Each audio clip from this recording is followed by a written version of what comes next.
लिखा है कार्तिक के महीने में 10वीं तिथि को जो तुलसी की डंडी को घी में भिगोकर अपनी कामना कर कर भगवान के सामने दिए में रखकर जला देता है, दिए की तरह उससे आरती उतार देता है, कहते हैं उसका जन्म दूसरी बार पृथ्वी पर नहीं होता, वो भगवान के गोलोक धाम में जिंदगी भर के लिए विराजमान हो जाता है। जिंदगी भर मात्र 10वीं की तिथि के लिए, केवल 10वीं। चिड़चिड़ करता है, क्रोध करता है, गुस्सा करता है, तो महाराज शंकर भगवान का श्रंभेश्वर महादेव का नाम लेकर 31 बेलपत्र, जिस व्यक्ति को क्रोध आता है उस व्यक्ति का स्मरण कर कर आखा चावल मतलब सेगे चावल के साथ एक एक बेलपत्र 31 बेलपत्र कर कर शिव जी के शिवलिंग पर समर्पित करी जाती है, मात्र 10वीं की तिथि के लिए।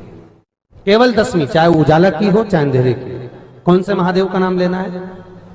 श्रंभेश्वर महादेव, शिव जी का एक। हमारे यहाँ तुलसी के कुंड का भी विधान है। गोल कुंडा है ऐश्वर्य देगा, चौकोर कुंडा है।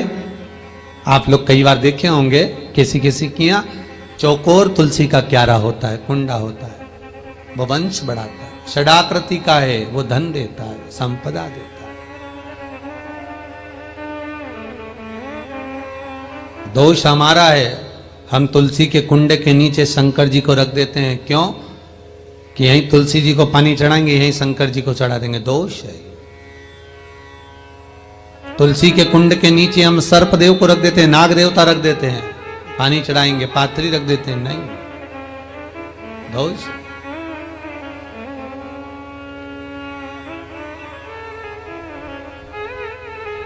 उसका दोष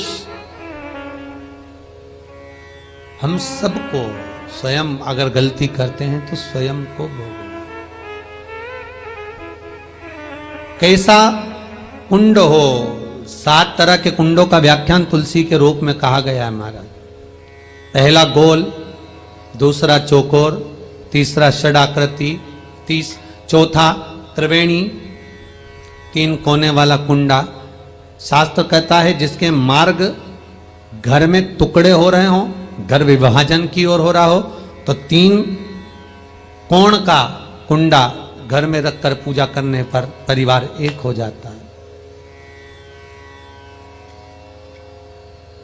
5वां, गार्डन में बिना कुंडे का, बिना कुंड का जो तुलसी का पौधा रोपित होता है, बिना कुंड के एक बगीचा जैसा बो दिया जाता है, तुलसी तुलसी उत्पन्न हो जाती है। महाराज वहां पर संपदा तो रहती है पर चिंता बहुत रहती है, टेंशन बहुत रहता है। क्यों?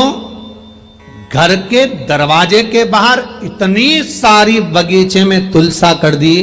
कोई निकल कर जा रहा था, उसने थूक दिया, कोई निकल कर जा रहा था, उसने पानी डाल दिया, कोई श्वान ने, कुत्ते ने, किसी ने, बिल्ली ने गंदगी कर दी, उसका दोष आपको लगेगा। इसलिए कुंड के अंदर तुलसा का, तो वो धन तो देगा, जो तुमने बगीचे में तुलसा लगाई है, गार्डन तुलसा का करा है, वो धन तो देगा, संपदा भी देगा, पर चिंता को बढ़ा देगा। 5वां,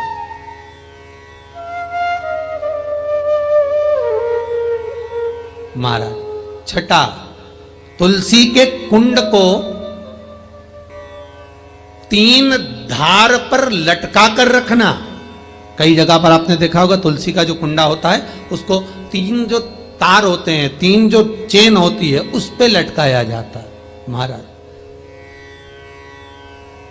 विष्णु पुराण उसका भी व्याख्यान कहती है। महाराज वहां व्यक्ति के कार्य उन्नति की सीढ़ी की ओर बढ़ जाते हैं। जैसे भोजन की थाली लग गई, भोजन तैयार हो गया, बस खाने बैठे हो और थाली खसक गई, समझ लेना कि तुलसी को अधर पर लटका कर रखा है। इसलिए कार्य तो हो रहे हैं, बनने वाले हैं, 4 दिन बाद ये काम होने वाला है, 8 दिन बाद ये काम होने वाला है, लग रहा है कि इसमें इतना फल मिलेगा, लग रहा है इस व्यापार को करेंगे तो इतना फायदा हो जाएगा, सब कुछ करा, लाखों रुपए लगा भी दिए, थाली मालूम पड़े खसक गई। अधर लटका है तुलसी। 7 क्रम है तुलसी के, ये छठा क्रम बताया। तुलसी का 7वां क्रम,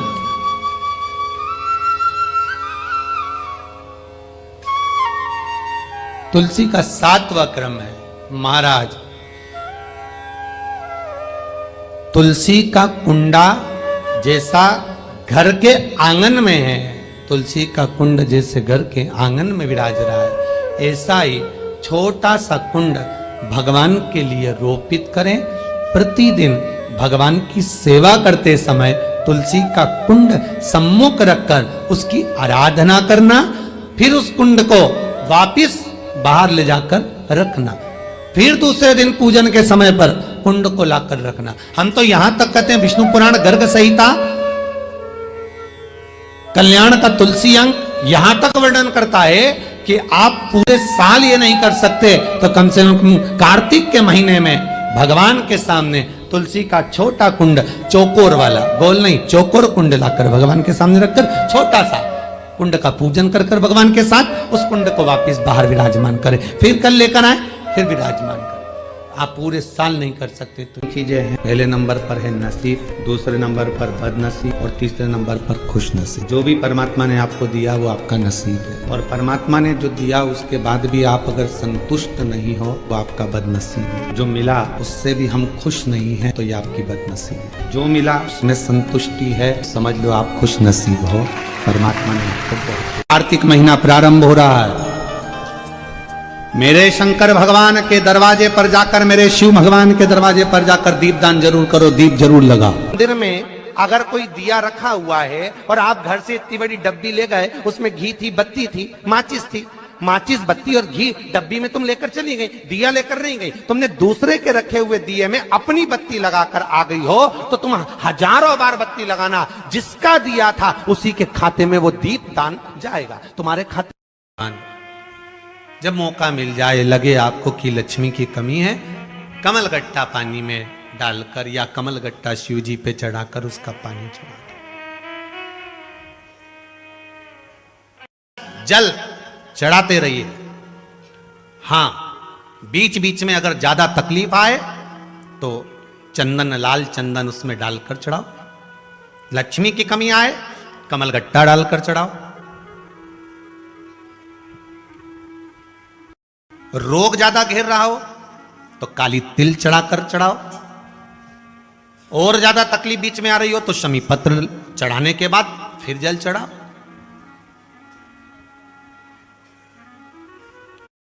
शमी पत्र का जो विधान है वो 2 बार चढ़ाने का होता है।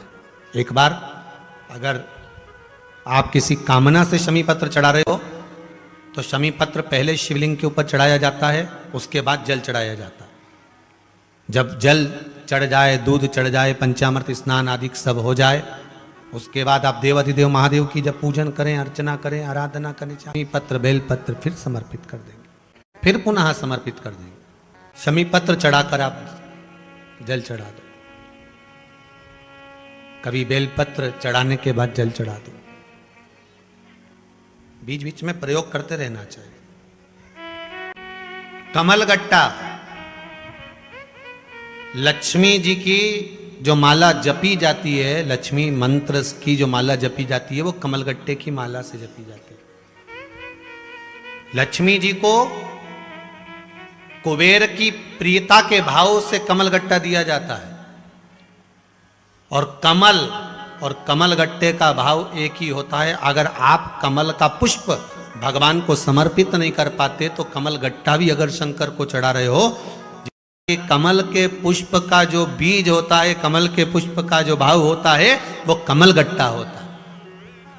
अब कई लोग मन में सोच के बैठे कि कमल गट्टा चढ़ाने से होता क्या है, तो ये चढ़ाने से होता क्या है। जो शास्त्र और पुराण, कई लोग कहते हैं हमारे पास तो सारे शास्त्र रखे हैं, पढ़ो।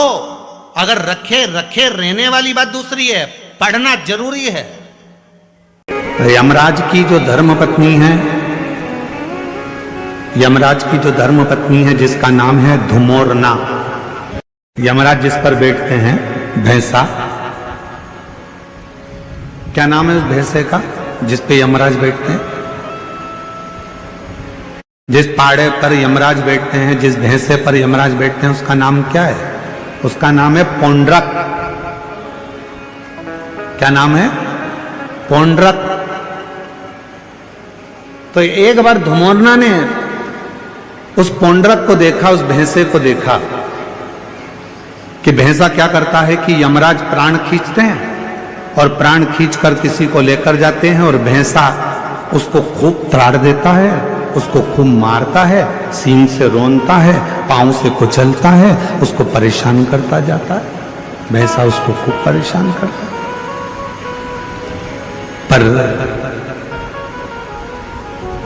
धुमोरना ने फिर एक जगह देखा कि धुमोरना ने देखा कि वो भैंसा एक जीव को यमराज लेकर जा रहे थे, पर उस भैंसे ने उसको कोई कष्ट नहीं दिया, भैंसे ने उसको कोई परेशान नहीं किया।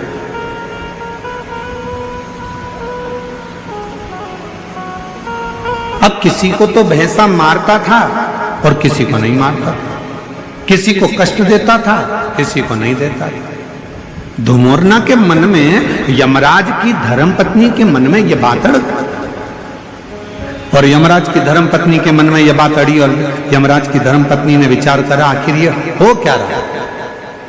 जब यम की आज्ञा है कि कष्ट देना है तो देना चाहिए, फिर ये भैंसा किसी को कष्ट देता है, किसी को नहीं देता है, किसी को अच्छा रखता है, किसी को बुरा रखता है, आखिर ऐसा हो क्यों रहा।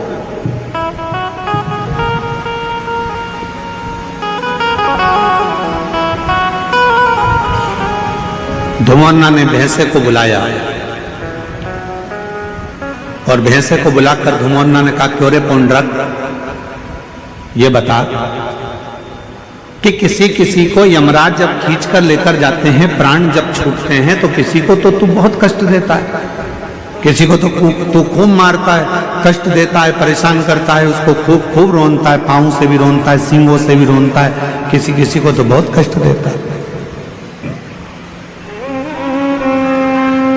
धुमोरना बोली कि पौंड्रक, भैंसे, और किसी किसी को तू मारता ही नहीं है, कष्ट भी नहीं देता, आखिर ऐसा क्यों,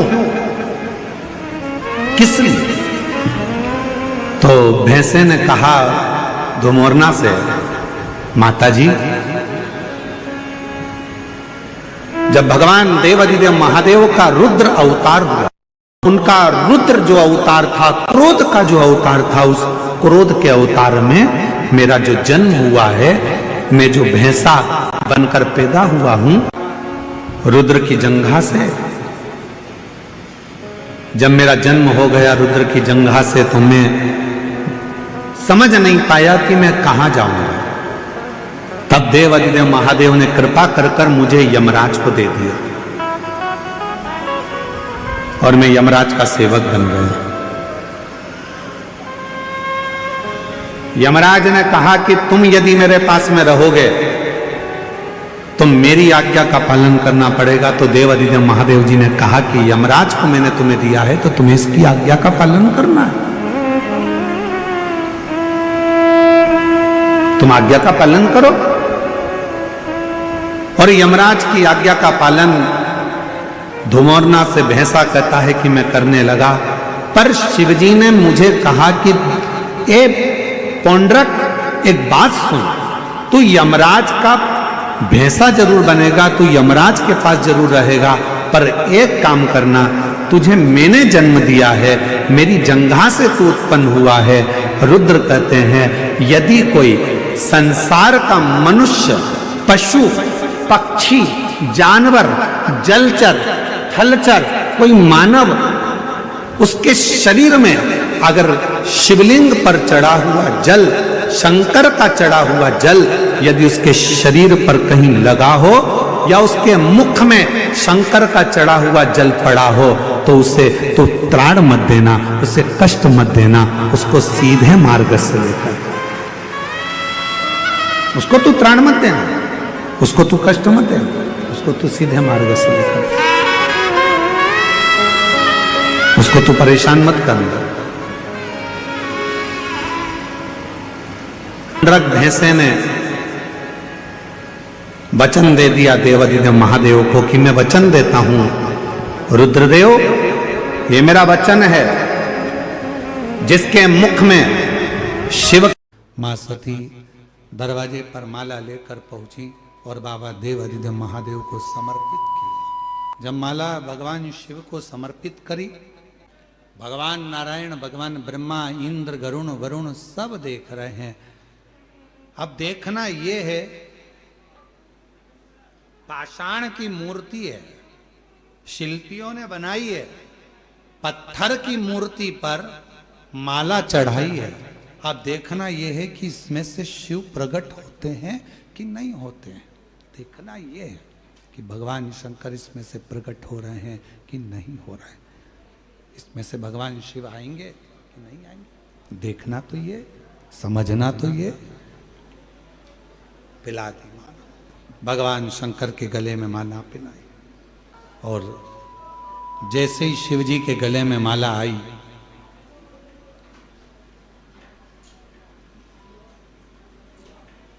माला केवल पिनाई थी, कुछ देर में उसी पाषाण की मूर्ति में से मेरा देव अधिदेव महादेव प्रकट हो गया। मेरा शिव प्रकट उसी मूर्ति में, उसी पाषाण की मूर्ति में से भगवान शिव प्रकट हो गए। जो दुनिया के लोग कहते हैं क्या कंकर में शंकर है, जो दुनिया के लोग कहते हैं क्या पत्थर में भगवान है, जो दुनिया के लोग कहते हैं कि कुबेरेश्वर धाम का एक कंकर शंकर का प्रतिबिंब होता है, हम उनसे निवेदन करेंगे, अगर दिल से तुमने कुबेरेश्वर धाम पर आकर बाबा कुबेर भंडारी के कंकर की पूजन करी है, तो वो शंकर बनकर तुमको जिंदगी भर निभाता जरूर है। पूरा जीवन, पूरी जिंदगी मेरा देवाधिदेव महादेव निभाता जरूर है। ये कोई रिश्ता आज का नहीं है। भागवत कथा, स्कंद पुराण, पद्म पुराण, आंवल्या नवमी के दिन कि शंकर भगवान भूत भावन भूतेश्वर, जब भगवान आंवला नवमी के दिन श्री हरि नारायण आंवले के वृक्ष की पत्तियों पर शयन करेंगे और भगवान शंकर उनका अनुमोदन करेंगे, तब श्री हनुमान जी महाराज उनसे विनती करने के लिए पधारते हैं। 33 कौटी देवता, भगवान विष्णु जब शयन से उठते हैं, देवसोनी एकादशी को जब भगवान उठेंगे, नेत्र खोलेंगे, तो प्रथम दर्शन भगवान विष्णु। श्रीमद् भागवत कथा, स्कंद पुराण, पद्म पुराण, अग्नि पुराण, जितने भी पुराण उठाना चाहे सारी पुराणों को उठाकर देखना कि प्रथम वर्णन आपको मिलेगा कार्तिक महत्तम का, कि भगवान नारायण सर्वप्रथम जब नेन खोलते हैं, अपनी देव सोनी एकादशी से सोकर देव उठनी एकादशी पर जब उठते हैं, तो भगवान नेत्र खोलकर सबसे पहले किसका दर्शन करते हैं? किसका दर्शन? स्कंद पुराण कहती है, विष्णु पुराण कहती है कि भगवान नारायण जब नेत्र खोलते हैं तो खुद की अर्धांगिनी लक्ष्मी भी नहीं, महाराज ब्रह्मा आदिक देवता सब खड़े, पर भगवान नेत्र नहीं खोलते। कब तक? जब भगवान शंकर अपने ही मुख से भगवान श्री हरि का गुणगान नहीं गाते, डमरू का नाद नहीं।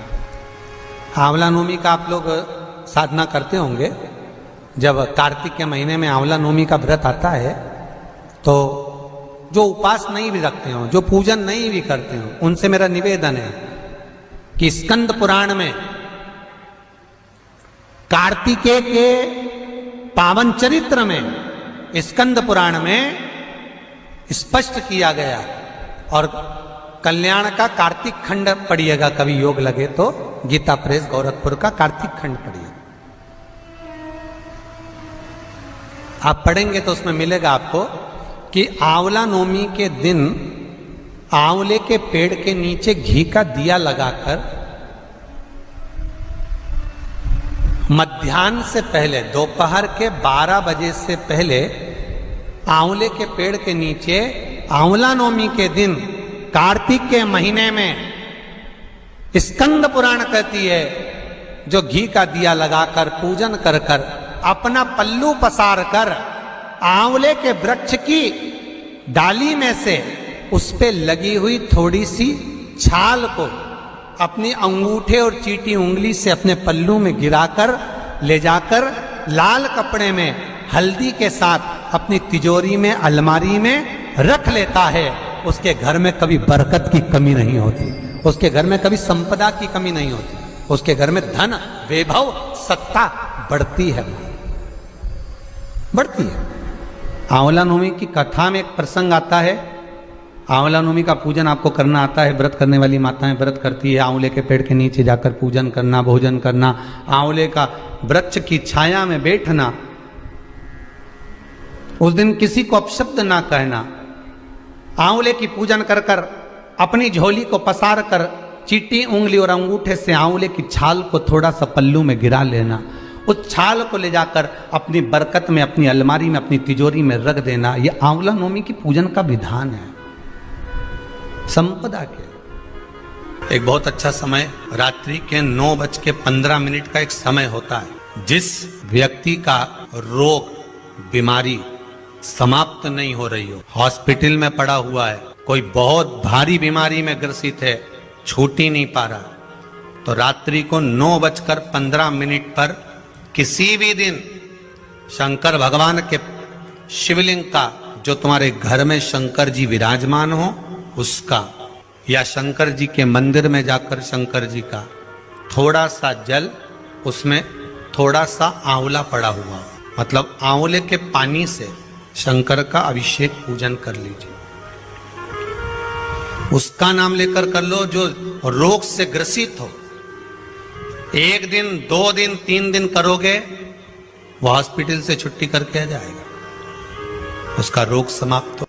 आंवले के वृक्ष के नीचे, स्कंद पुराण में भी है, कार्तिक महीने में आंवला नवमी पर आंवले के वृक्ष के नीचे भोजन करने से संपदा बढ़ती है। इसलिए आंवला नवमी पर लोग आंवले के पेड़ की पूजन करने जाते हैं तो वहां गोट भी करते हैं। बोलो सही है कि गलत है? वहां लोग टिफिन लेके जाते थे, पहले भोजन करते थे आंवला नवमी पर, आंवले के वृक्ष के नीचे भोजन करने पर संपदा बढ़ती। आंवला नवमी का दिन कार्तिक में पड़ती आंवला, ठीक है। जगत गुरु शंकराचार्य जी कह रहे हैं, मां तू कृपा कर दे। मां कहती है इसने कभी दान नहीं करा, पुण्य नहीं करा, सत्कर्म नहीं करा, तुम्हें कैसे दान दूं? दान का फल दान कैसे दूं मैं? मां पूर्व में मान लो इसने जितने जन्म लिए, उस जन्म में अगर कोई दान नहीं दिया तो आज आंवला नवमी के दिन आज तो दान दिया है। लक्ष्मी जी बोलती है जो अभी करेगा इसका फल तो बाद में मिलेगा।